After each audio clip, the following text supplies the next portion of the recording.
Hello, नमस्कार सगळ्यांना. कसे आहात तुम्ही सगळे? स्वागत आहे तुमचं माझ्या मिनी ब्लॉगमध्ये. आणि आज रेसिपी नाही आहे, तर मी रात्रीचं माझं जेवणानंतरचं रुटीन आणि क्लिनिंग दाखवते आहे.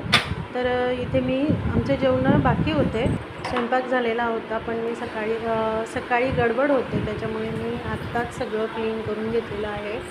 छान मटकाही स्वच्छ धुवून घेतलेला होता. आणि मी आता थोडंसं गरमी वाढलेली आहे, तर रात्री मी मटका धुवून स्वच्छ त्याच्यामध्ये रात्रीच भरून ठेवते, कारण की सकाळी मस्त गार पाणी होतं.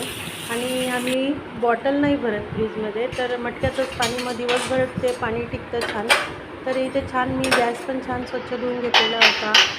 आणि सगळे बर्नर वगैरे सगळे क्लीन करून घेतलेलं. रात्री असं स्वच्छ सगळं केलेलं असलं ना, तर झुरळ वगैरे नाही होत आणि सकाळी पण प्रसन्न वाटतं. किचन असं छान क्लीन केलेलं असतं तर.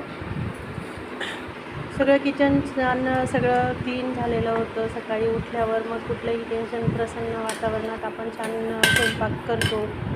सगळं काही व्यवस्थित झालेलं होतं. तर फायनल लूक माझा आवरलेला किचनचा असा आहे. तर बघू शकता किती सुंदर असं क्लिनिंग झालेलं आहे माझं, किती सुंदर वाटतं आहे. आणि इकडे आमचं जेवणाचा पसारा बाकी होता, तोही आम्ही आवरून घेतलेला आहे. आणि आज फ्रीज पण छान पुसलेलं, क्लीन केलेलं होतं.